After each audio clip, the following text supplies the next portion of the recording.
Welcome to LOA Today. Walt Thiessen and life coach Tom Wells here. Today is Friday, July the 27th, 2018, 8 a.m. Eastern Time. Your first daily dose of happy for this beautiful Friday. And we hope your Friday's off to a great start and that you have a wonderful one.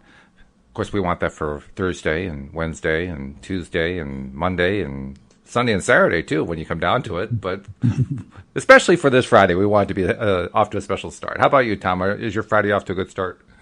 Yeah, looking forward to it. It's beautiful over here and starting to stay darker longer because I get up at 5 a.m. now and it's still dark. It wasn't that way a month ago. Yeah, that is what happens, isn't it? Yes, sir. Sure is. But yeah, looking forward to today and this weekend. Well, we've got an interesting topic to discuss. I suspect it's going to take us the entire show to go through it because it is such a broad topic. I mean, it's a good one. It's a very good one that you picked up, but it is there is a lot to this one, and it's one I've talked about a lot, particularly with Wendy Dillard, but also with other co-hosts too. And I think one of the reasons I find it so broad and so fascinating and so all-encompassing is that I'm still learning to do it.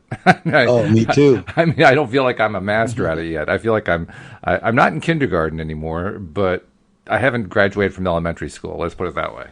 Okay, so, that's about where I feel. Yeah, yeah. That's I thought in doing this topic that was coming up for me. That, and then reading a lot of the things that Abraham has to say about it, I was fascinated by what was said. And, because it made me feel a little still vague about it. Still a little vague about it. So be curious to see what comes out in this discussion. Well, that's part of what Abraham is. I mean, Abraham doesn't, they don't customize all their messages to individuals except when somebody's in the hot seat at one of their workshops.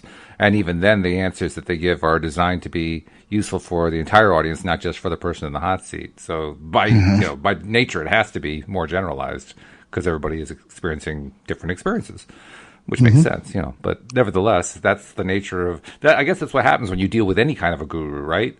Unless you're talking with that guru individually, one-on-one every day, you're going to get general answers. Yeah, that's true. I guess. Yeah, I've had it that way a good part of my life with all the teachers I've worked with.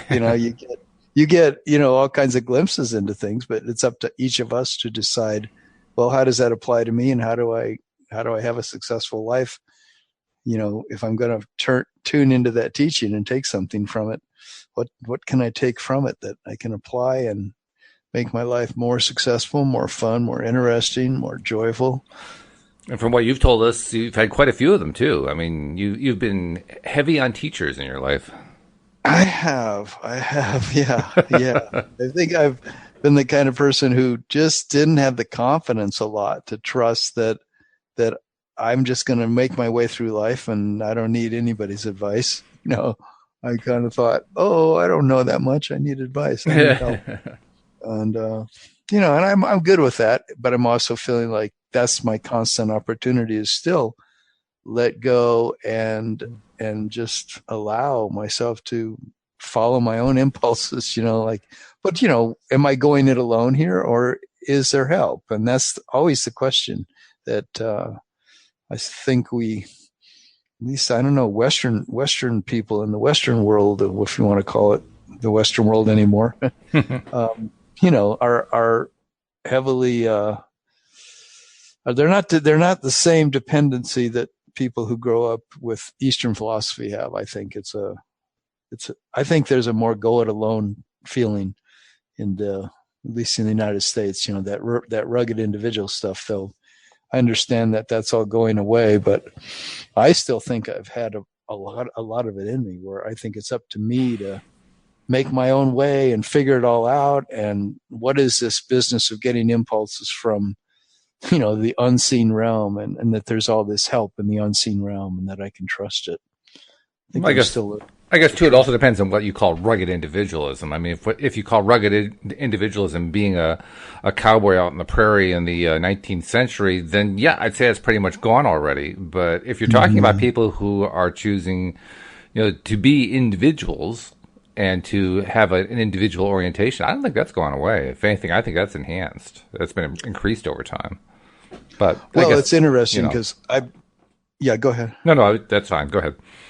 Oh, I've been studying attachment therapy lately in psychology, which is a newer branch of psychology, which basically is promoting the biological, I guess, imperative that human beings are social animals by nature, and they actually, we suffer by thinking of ourselves as too much rugged individuals and being so autonomous and so sovereign that we really don't allow ourselves to be helped, and we don't allow ourselves to be in families, to be connected to enough other people, but that we actually do get a tremendous amount of understanding about who we are as beings when we are in relationship to to others, and even to this unseen realm.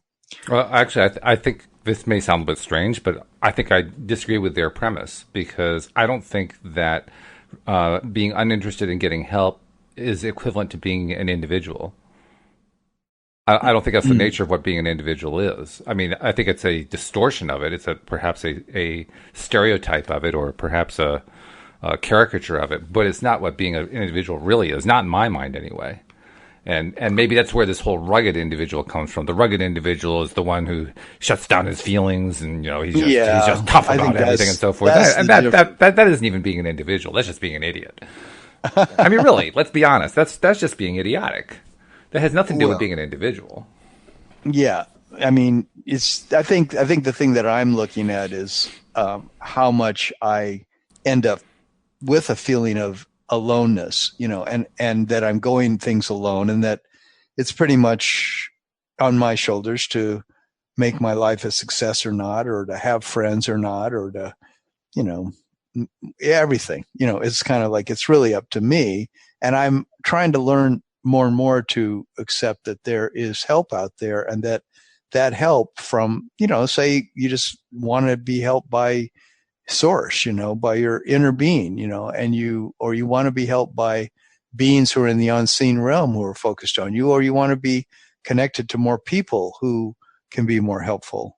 Like I know you go in on those Facebook forums and you talk with people, and it looks like you make yourself available to help people on there, or comment to people. And that's, not everybody is willing to take that kind of role of helping or the being helped.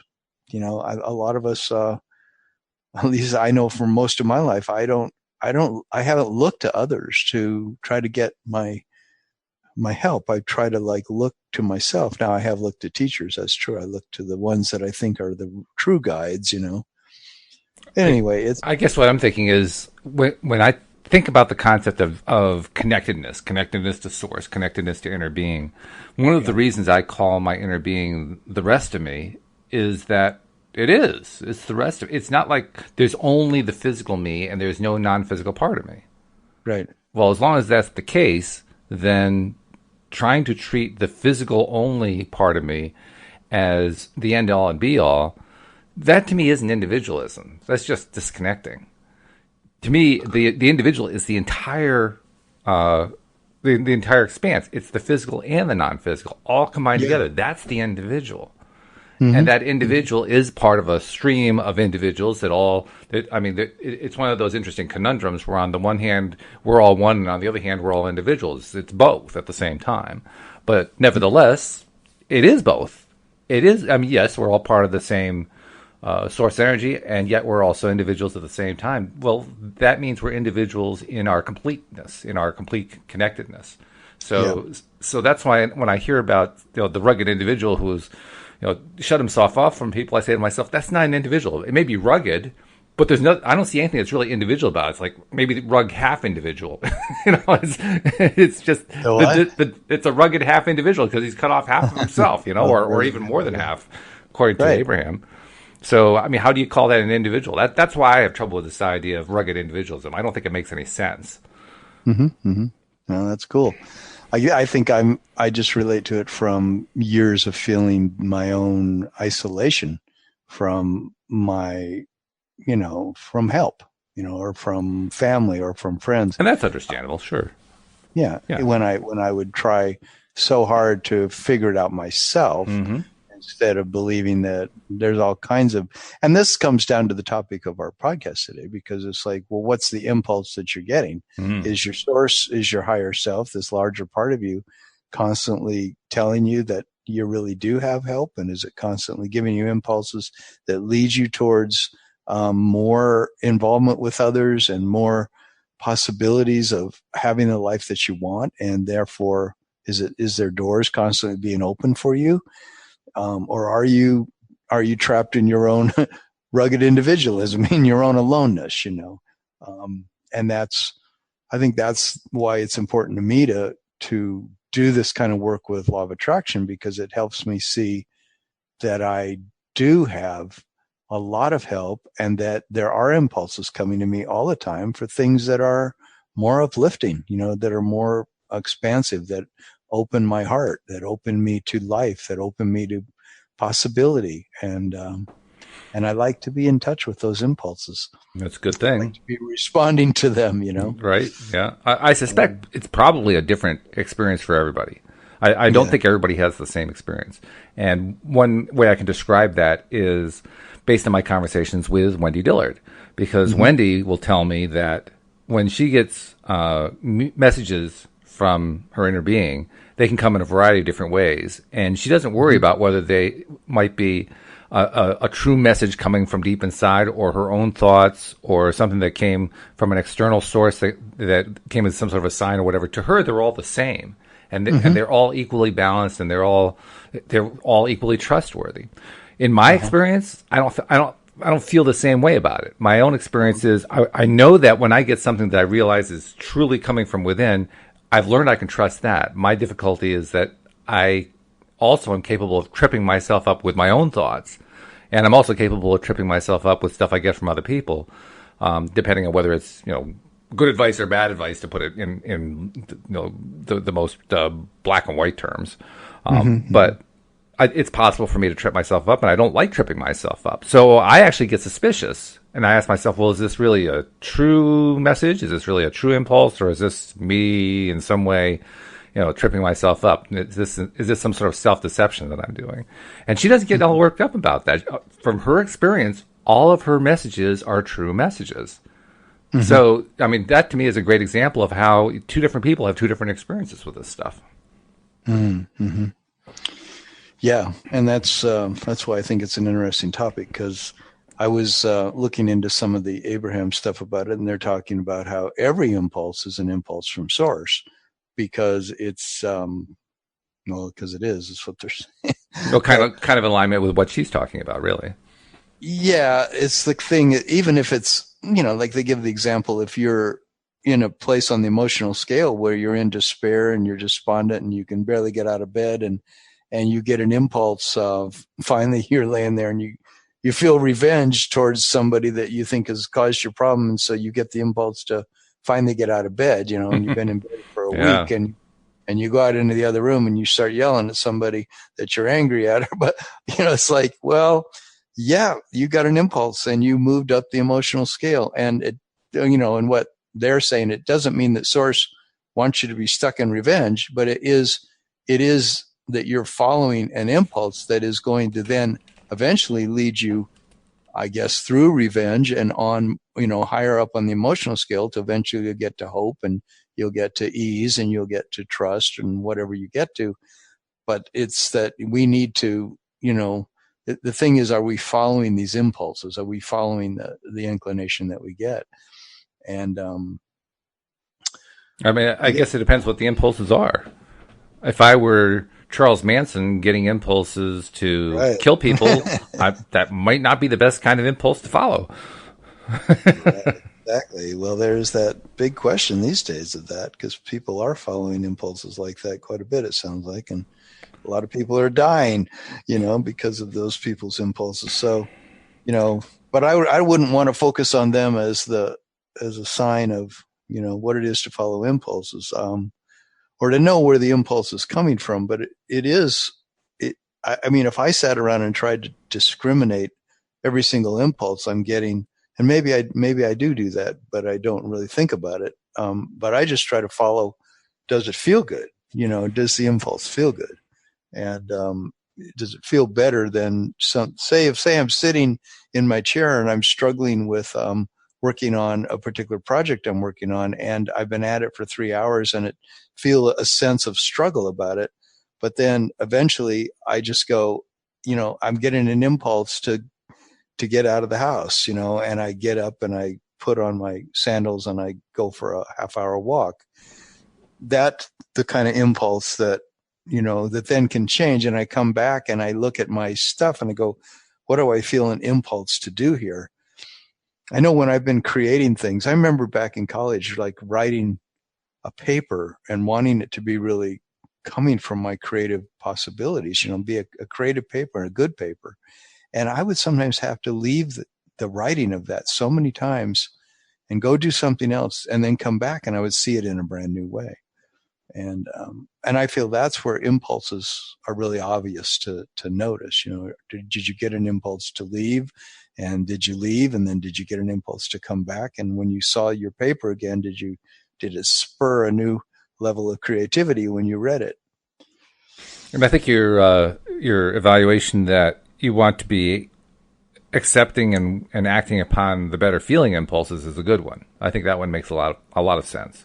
I mean, if you're in a really, really bad place and the impulses you're getting are sadistic or masochistic or something along that line, well, you're probably going to trip yourself up. But then again, you probably also have some serious stuff you need to root out. So, we have to kind of take that situation with a grain of sand, I guess. Or a grain of salt, because you take it with a salt. Yes, right. So you take it with a grain of salt. But for our more mundane, less dramatically violent and dramatically extreme lives that most of us live, I would say all the rest of us can pretty much trust on the idea if it's something that feels good, we're probably in good stead doing it, following that impulse, or at least learning from it, or listening to it, or paying attention to what the message is with it. The main question, I think you're right, is you're right. Does it feel good? Does it feel not just better than where you are, but ideally does it feel a lot better? Because that's the one thing I do know for sure. The impulses that I have followed, that I've worked out, are universally the ones that felt really, really good. Not just marginally good, really, really good. It's the marginal ones where I sometimes trip up. Mm-hmm. Yeah, I mean, I feel like I get impulses all day long, and when I follow them, they're just always something that is altering that sense of inspiration for me a little bit. I guess, because if I decide I'm going to go do some channeling, or I'm going to go write in my appreciation journal, or I'm going to go look up something on the internet that's I'm getting an impulse to look up, so many times I don't know that particular thing is going to be the best thing for me or anything like that. But when I follow the impulse, a lot of times it is exactly what I needed. And looking back on it, I can go, I'm really glad I went and did that channeling at that time, or I'm glad that I wrote down the things that I appreciate today. It was a really good timing for me to do that, because it got me in this place. And later on, that affected my relationship. When I went out to lunch with my friend, because I ended up talking about that, and that brought inspiration to our conversation. And I'm just always looking at following the impulses that keep me on a track of inspiration, that keep me on a track of feeling good, which I said before. But And this is probably not part of what many people think you should do with impulses, but I have a working theory that I'm experimenting with. And that working theory is the way impulses have been explained to me in the past includes the idea that you go with the first impulse. You don't allow yourself to second thought and third thought and look for additional impulses. And I think there's some justification to that, because most often the first impulse is the true one. Having said that, I think there's also something to be said for thinking twice. And by thinking twice, I don't mean looking for another impulse. I mean stopping and asking myself about the first impulse. My first reaction was, yeah, that's good. And then but I'm stopping and ask myself, wait a minute, I just want to make sure, do I really feel like that's good? I mean, do I feel like it's really, really good? Or am I just kind of like reacting automatically without even noticing what I'm feeling?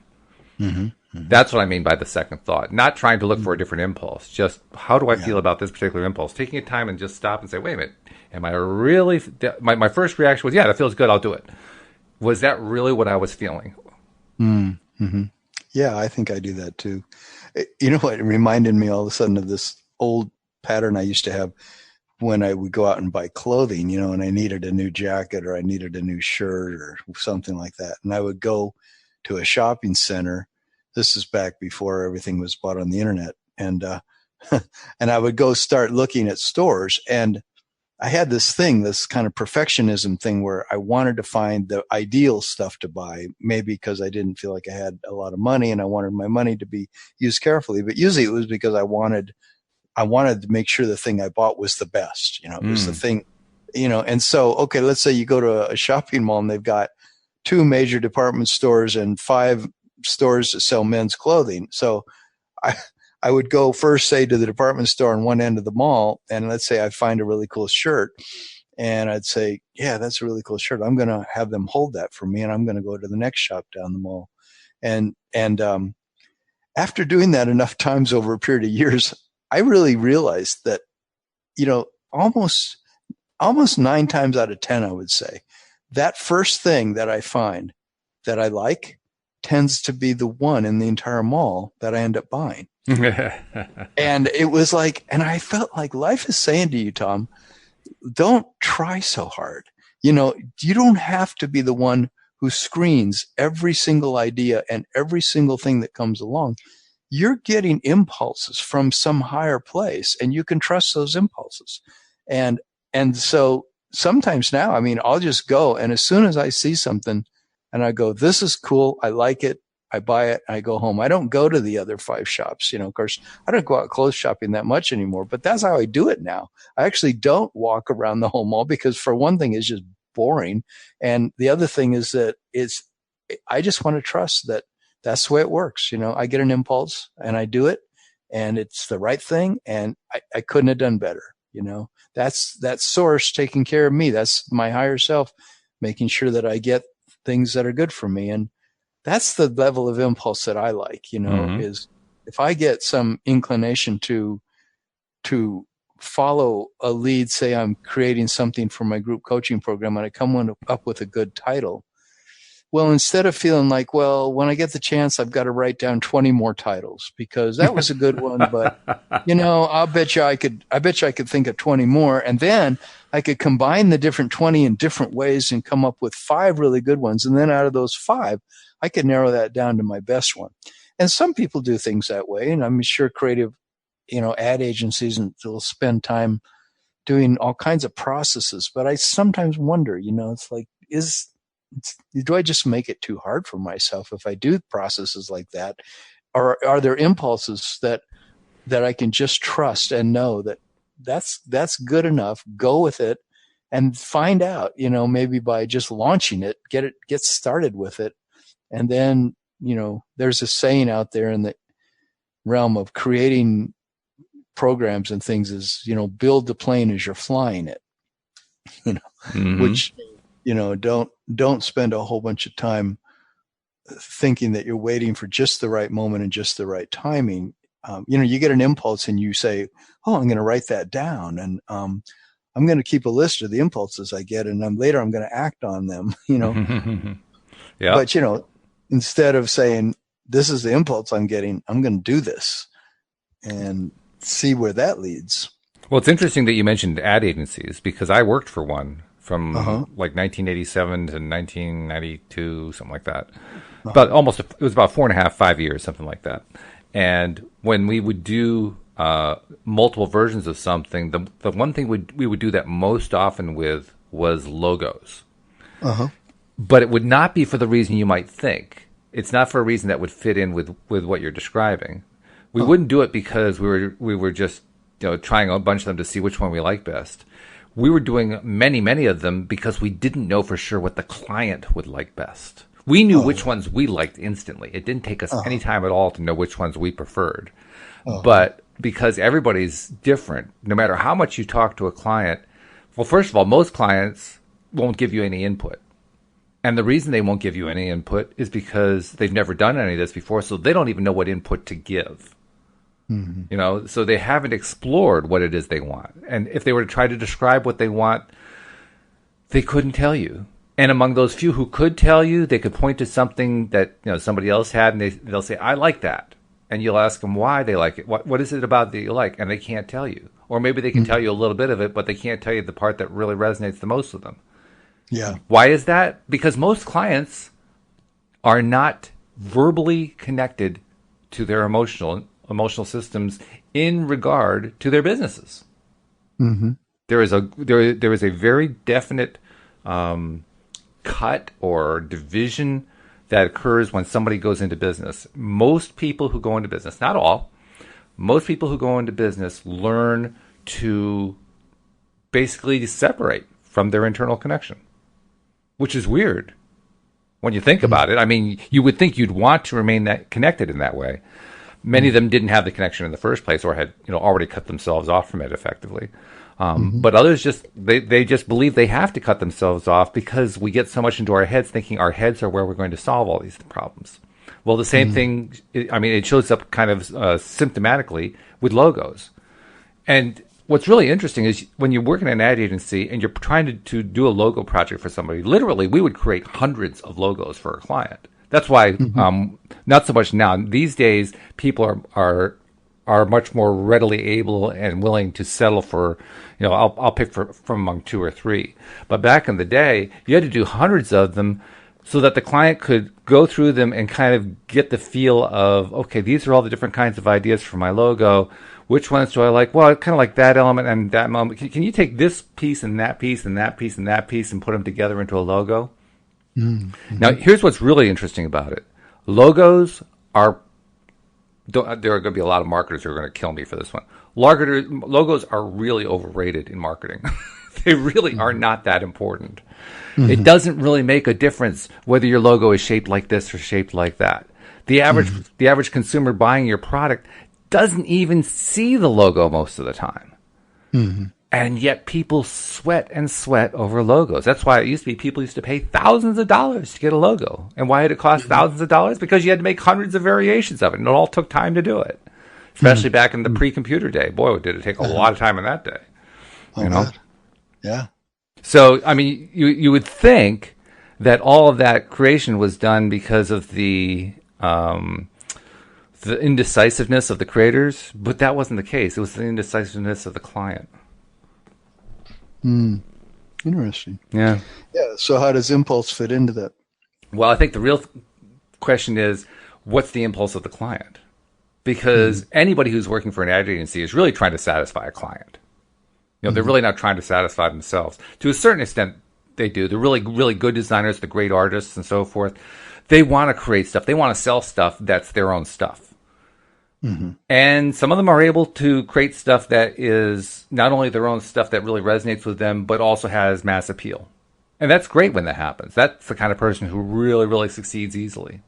But there are others who have their own creative space that they like to create in, and that they come up with certain kinds of ideas, and those ideas don't match the mass consciousness. Doesn't mean the ideas aren't any good. It's just that that's not what the mass consciousness loves.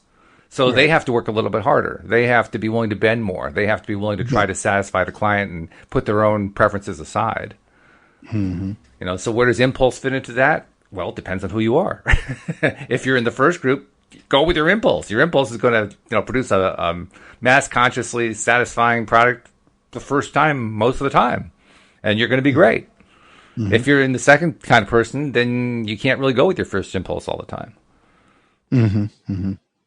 Yeah, that's kind of how it is for me when I create things, because I'm always trying to think outside the box and be like sort of a revolutionary way of looking at modern society and looking at it from a lot of different perspectives, shamanistic perspectives, from law of attraction perspectives, from the fact that we're infinite being perspectives. And so a lot of times the things that I get impulses that I think I want to then offer to people are so outside of the box of normalcy that, they're not, I have to tweak them. It seems, or I have to do good market research to find out, do people really want this thing that I have to offer? And that's why it really comes down to whether or not you're coming up with an impulse or receiving an impulse for a business purpose, where there's a creative side to it, or are you receiving the impulse for yourself? Because if you're receiving the impulse for yourself, then all that goes out the window. That's why the ad agency analogy only is partially useful, because the ad agency person isn't trying to use the impulse for their own benefit. They're trying to get an impulse for the benefit of somebody else, which is much harder to do. Yeah. But if you're receiving the impulse for your own benefit, you don't have that same issue. You may have another issue, but you don't have that one. Well, it's interesting because I really feel like we are all connected. And if I'm receiving impulses and I'm trying to, let's say I'm creating a business, I want to create say a workshop series or write a book or whatever, it's something in what I'm receiving is connected to a larger consciousness, because if it's stimulating me and turning me on and making me excited about life, there are probably other people out there who would get maybe equally excited like I am getting excited. Or it might just be that that's totally unique to me. No one else will ever get it. Of course, the real question is, which do you need? I mean, if you're trying to sell a product, certainly you need something that ties more into the consciousness or the awareness or whatever of others. But if you're doing it for yourself, why do you even need to be worried about what somebody else is thinking about? Right. There's a thing of, if I'm in a consciousness of, the larger part of me wants to be of service. It wants to be in a mode of being a helping individual on the earth. And so therefore the things that inspire me, it's really hard to leave the things that inspire me in a vacuum of just where only I get, joy from it. Only I get enthusiastic about it. I naturally, I think I've found over the years that I want somehow to express it out in the bigger world. And so if it's something that I find very inspiring and beautiful, maybe, and an amazing understanding, I want to somehow share it.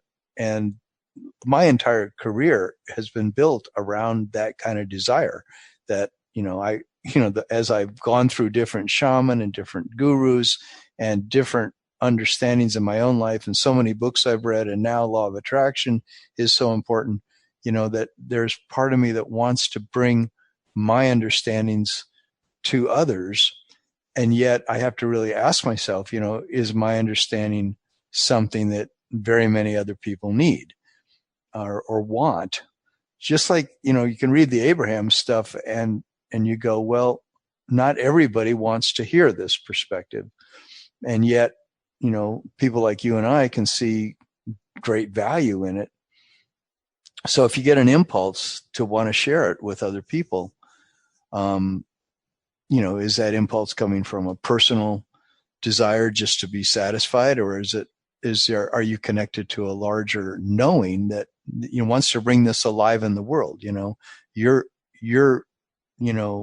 LOA today is saying, here's your daily dose of happy. It's saying that we have something here that'll actually bring your vibe up. It'll open your day. It'll open your heart. It'll open your mind to something more beautiful, ways of looking at life that are more inspiring. And so you're following that impulse and you're putting it out there, and seeing, is your impulse resonating with others? Mm-hmm. Yeah, and ultimately, I think all impulses resonate with some others. I don't think there are any impulses that resonate with nobody else. Uh-huh.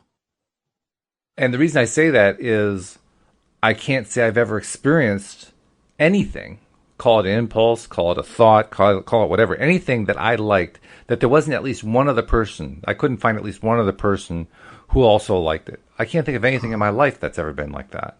And it's not like I'm working with millions. Well, actually, as the podcast grows, perhaps we will be. But, for most of my life, it's been working with, dozens at most.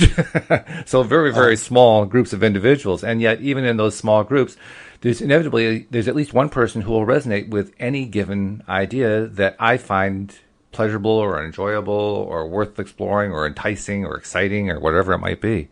Mm-hmm. So I just can't conceive of the idea of coming up with something, some idea, some impulse, whatever you want to call it, that I'm the only person who resonates with it.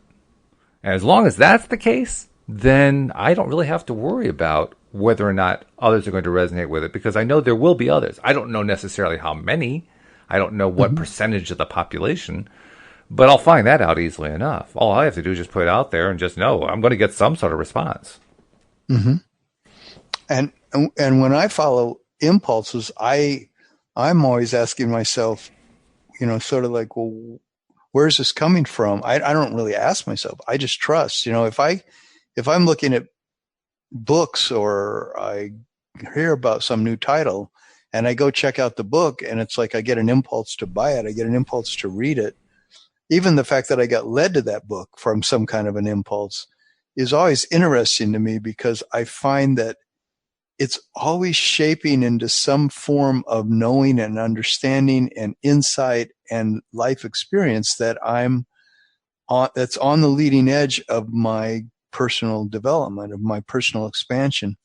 And that's what makes impulses exciting to me. If I get an impulse to say, like my niche market is these people, and it came from an impulse to think, yeah, that's really more who I really want to talk to. And I follow up on that and I start marketing to that group of people. Well, that's an interesting thing, because it came from not just my logic, it came from a knowing, it came from an insight. So impulses that come from source, it seems like ultimately for me, they have a quality of, that's where the real excitement in my life comes from. If I get an impulse to go dancing on Sunday morning, because we can do that here in Boulder. They have this dance you can go to. There's 200 or 300 people show up, and it's really incredible. But, I remember the first time I got an impulse to go to that, I was literally in a depressed place. It was, 2012, and I was going through all these changes from my divorce, and I was feeling really despondent at that particular time. And I knew that when I dance, I always get picked up. And I had just recently heard about this dance I could go to on Sunday morning. It's called Movement Mass. And finally, after weeks, I went, right? But I had been getting the impulse to go. I just wasn't listening to it. And finally I went, and it just changed my entire life. And I can look back at that moment and say, I've never been the same since the day I did that, because I've gone to so many dances now on Sunday morning ever since then. And they've become this, now they're just like going to the gym and having a fantastic workout and feeling really great, because you got all your endorphins going and all that serotonin flowing. And I just feel so good when I go do it. And it seems to me that following those kind of impulses is so key. And sometimes I don't follow them. Sometimes I stay in my, living room when there's some impulse to go do something different, but I don't, because I feel obligated to keep my nose to the grindstone and keep working on something, because I feel like I've got to get it done, or that's how I get results. I hang in there, and the impulse is saying, go to the mountains, or the impulse is saying, go hang out with a friend. And I sometimes don't follow it. Well, from what you're saying, that's what I want to get better at. From what you're saying, it sounds like your impulses are uniformly good feeling to you. I mean, so far, all the impulses that you've either described directly or implicitly have been impulses that you felt were really good impulses, even if you decide not to feel them. Am I misreading that? Well, I wouldn't say all the impulses I get. It's going to be interesting. I think I'm going to pay extra special attention today, since this is the topic of the podcast, as to what impulses I really do get. The reason I picked this as the podcast for today is because I feel like I had made a decision that in the creation of my new group coaching program, that I wanted to have it be created by following impulses from source. Mm-hmm. I didn't want to create it by following just, okay, I'll put my left foot in front of my right foot, and then my right foot in front, and I'll just slowly, methodically plod my way along until I have a program. Yeah, not a formula, right? I get it. I don't think it'll be inspiring to people. Mm-hmm. I want something I create to come from source, from inspiration. And so that when people walk into my workshop, when they tune into my workshop, they go, not only does the marketing draw them in because it feels good and it's creative and it's interesting and it's different, but then when they come, they find themselves in a creative play shop where I'm putting together, I'm using their energy with the other participants' energy, but all of us are co-creating something that is truly transformative and truly enlightening and stimulating and fun. And it teaches us great things, and our lives change because of it. And I know that if I'm not following my impulses from source and creating it, how can I expect, if the journey's not fun, how can I expect the destination to be fun? So you're actually succeeding then in doing this. You've successfully tapped in. You're starting to put stuff together this way. Is that the idea? Yes, I'm taking some time to do it because I'm refusing to create it from a place other than inspiration. Mm-hmm. It's when I think I mentioned on previous podcasts that I created some dances here in Boulder. I put on 6 dances. Right. And when I created those, I kept asking myself each time I sat down with iTunes and my playlist and the songs I was going to use, I would always ask myself, does this song feel really good to me? Does it make me want to get up and dance? Is this the song that I would want to hear next if I was at the dance? And if it was some song that didn't quite grab me, I wouldn't use it. But here's the main thing, is that in the entire process of creating these dances, I was asking myself constantly to be in a place where I was inspired. And if I wasn't, I wouldn't do the work. As soon as it started feeling heavy, and like I was just following a formula and plodding along to get the damn thing done, that kind of feeling, then I would stop. I would say, no, I'm not creating anything from a place that's not fun. So I can look back at that entire experience and say, I got into a mode where I made it a blast. Now, I was working with music. To me, I can hardly go wrong when I'm working with music, but I'm sure many musicians would tell you how incredibly bored and horrible their music has become to them when they're not in a good place, and they're just trying to grind it out. Mm-hmm. But when you're doing it from a place of inspiration, it's a whole other story. So anyway, I'm looking to create this group coaching program from that same place. So I'm taking my time to ask myself, am I noticing my impulses? Am I noticing what feels really good to me? And therefore, does this feel like it came from inspiration, or that I'm just grinding this out and I'm hoping it's going to be good, And now that you're following this inspirational approach where you only add into and include in the course that you're building what does feel inspirational to you, what does feel good to you, as it's coming together now, how's it coming? I mean, is it coming out well? Is it coming together the way you wanted it to? There's so far if I was to say read to you, if you had the time or the interest to want to hear what I had done so far, I could go and riff on it for 2 hours about how cool this is and how cool that is. Oh, good. But I haven't yet turned it into an actual program. And that's where I'm looking for the impulse and the inspiration now, is how do I take great content, potentially great content, and turn it into potentially great workshop modules, and how much do I want to just sort of have an outline and let the inspiration come when I'm live with people, which is kind of what I've decided to do, that I'm going to just come up with the general topics like we do on podcasts a lot. You just basically have a topic. You don't know for sure what's going to happen in the hour when we talk about it, but we come together around that topic, and then the two of us co-create, as you do with your other hosts. You mm-hmm. said one of your hosts, you guys don't know the topic until 5 minutes before the podcast. Joel and I decide usually a minute before. In fact, he calls in, "Hey, Joel, how you doing?" "I'm great. How are you?" "Well, I'm doing good. Here's the topic." "Oh, okay, let's go." Now that's wouldn't you say that's a good example? And I'd say most of our podcasts, I feel like we're following inspiration. We're following impulses as we speak. We are, yeah. And that is fun. By the way, that is a lot of fun. Good example of how the only way I want to create is that way. I want it to be alive, not something that's just a repeating of what Abraham said. which I do. So I do that enough. Well, sure, yeah, but there's no reason you can't do that. You can certainly include it. Well, you can use it as a means of inspiration. If sure. you say a particular thing and you're truly digging it, and you're coming from a place, hey, I'm excited about the fact that when I let go of the oars, that my boat will turn in the stream, and I'll start going downstream, and I'll start realizing that my life is beautifully guided by some divine love, and that the universe is benevolent. I mean, I'm repeating right there a whole lot of things that I've heard Abraham say, but Right. I'm excited because that's what I believe is true. Mm-hmm. Sure. Yeah. That's why the approach that you're describing, I can see that working in a very big way.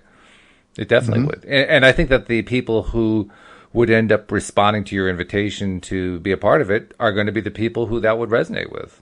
And They can feel the creativity in it. They feel the spontaneity. They feel like this guy's on to something. I want to go check him out. I want to go listen to this.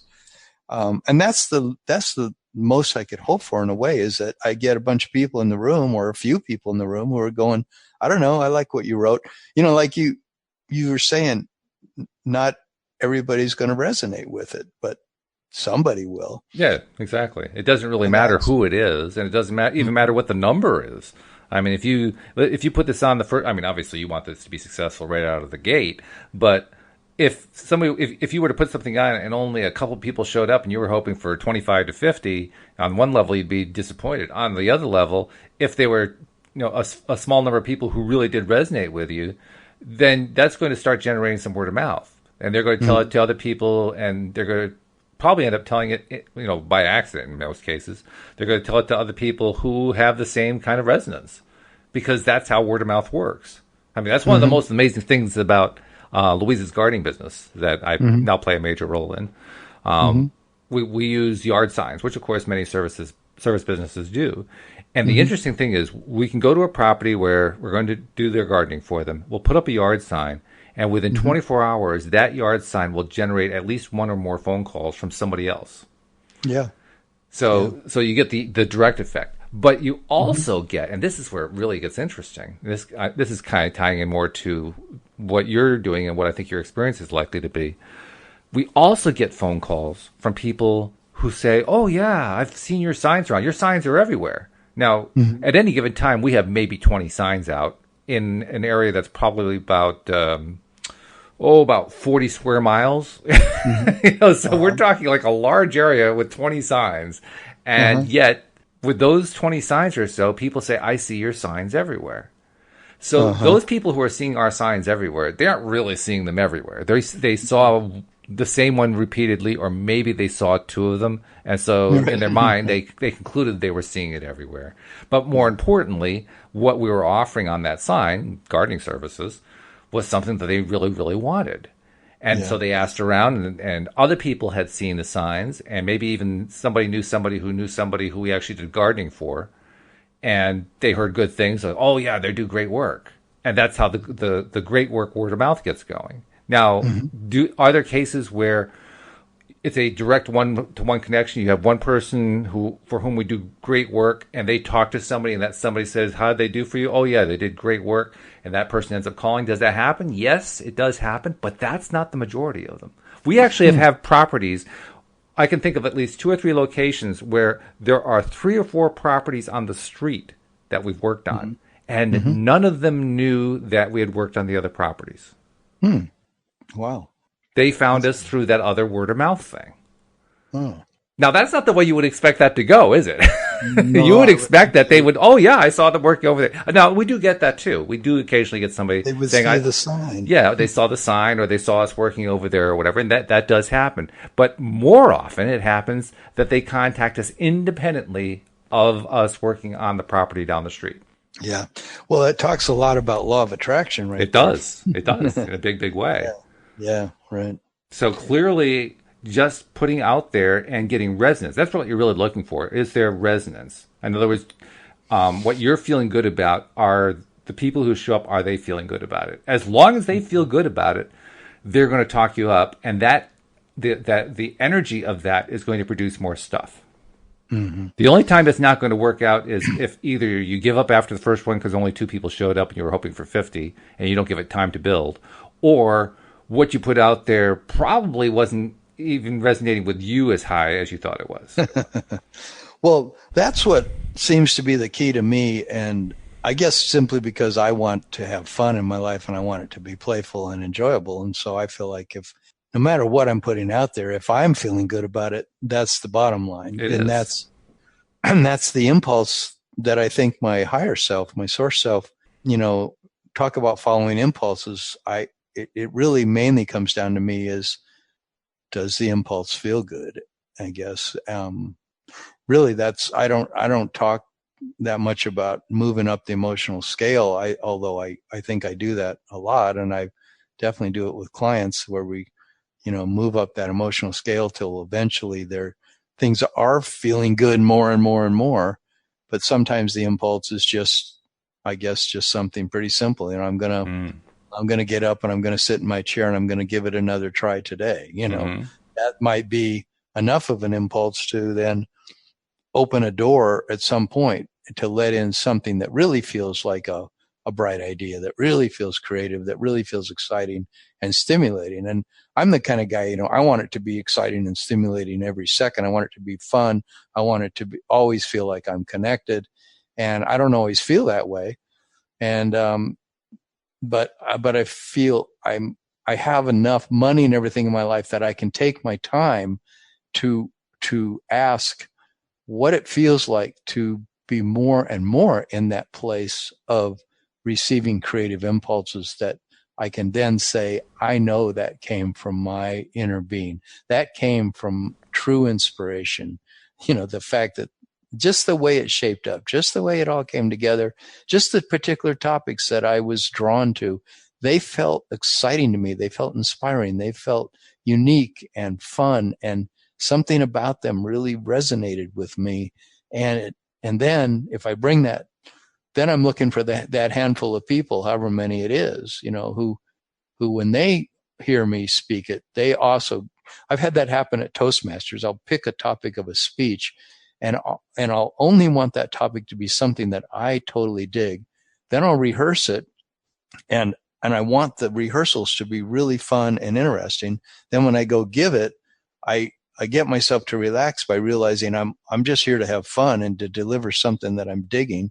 And then I give it the speech. And then so many times the people who come up afterwards and say how much they loved it, I go, that was my audience. That was my Mm-hmm. main audience, where these people who say, God, I totally love it. I totally dig what you're talking about. I get it. Mm-hmm. And I realize that that's kind of how it works. Some people are going to resonate with my excitement, and some just, I can tell some of the people in the room, they just walk out and who knows what they're thinking, that was okay, or that guy's sure on a trip, or whatever they're thinking.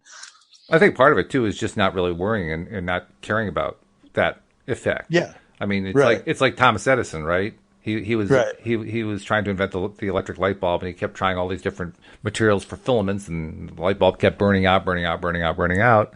And he was interviewed about it, and well, actually, the interview. This is an interesting thing. The popular version of the story is that he was interviewed about the light bulb. Actually, it turns out when you look into the story about the multiple failures, it wasn't about building a light bulb. It was about building another kind of device. I can't remember what the device was, but it was not building the light bulb. And he had something like 2,000 failures with it. And the person who was interviewing him was asking him about it. It was more of a technical interview for like a technical publication. And the guy asked him, well, what does it feel like when you keep failing over and over again? And his answer was, I didn't fail. I just found another way not to invent this thing that I was trying to invent. Mm-hmm. Well, so basically, he's going. When Thomas Edison was inventing, he recognized that not everything was going to work, but he didn't worry about it. He said, "Okay, so I'm now one step closer to inventing the thing that does work. I know that I've just gotten one iteration out of the way that has taught me some things. It's shown me what doesn't work. It's also given me some clues about what might work, and it's what leads me to my next filament that I'm picking, or my next element to the device I'm trying to create. Mm-hmm. But I don't get at all focused on, well, geez, they just walked out of the room. I just don't pay attention to that. That's the Thomas Edison view. Good example of the same principle that I used in my 30 years of sales, of working on college campuses and going door to door all day long. And in sales, you've heard it, I'm sure, that saying that,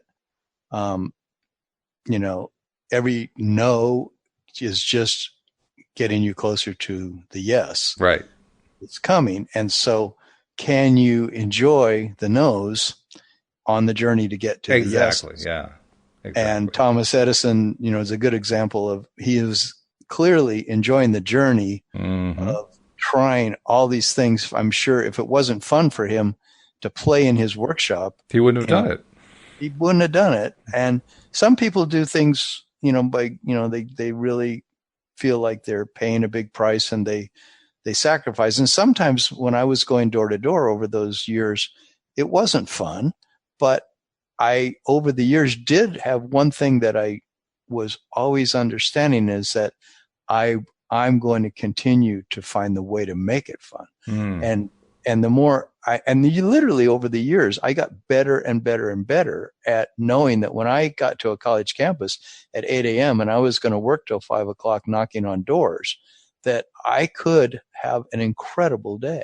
I could really have a lot of fun. And so I really realized that spirit, quote unquote, the source wanted to work with me, so to speak.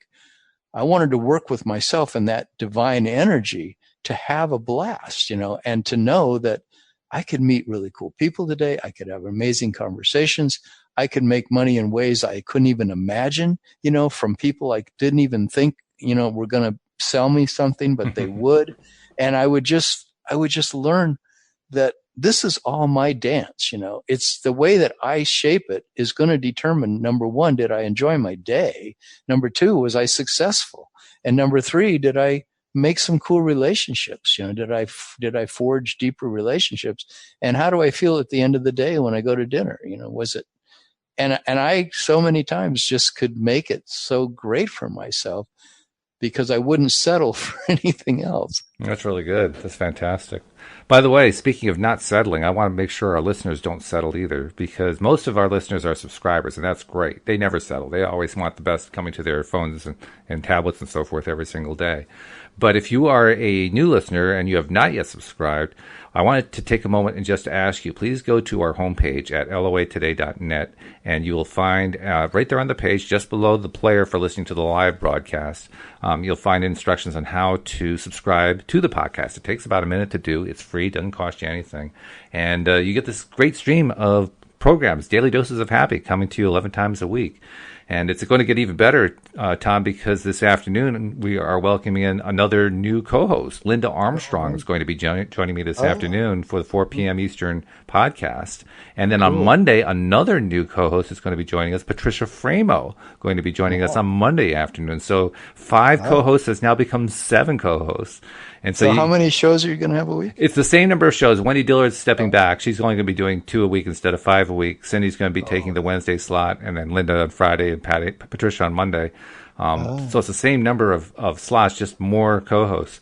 And that means more perspectives. Fun. It is. It's going to be great fun. And that's why I'm really urging people who are not yet subscribers to subscribe, because there's going to be some really great stuff coming. Yeah. So you want to make sure you tune. What's that? Be cool to hear from new co-hosts. Oh, yeah. Always good to have new perspectives. We love it when we get calls, we get new perspectives that way, but having new co-hosts, I can only imagine what's going to come out of it. It's going to be really good. Tom, before we leave, how does somebody reach out to you in case they need a little personal attention?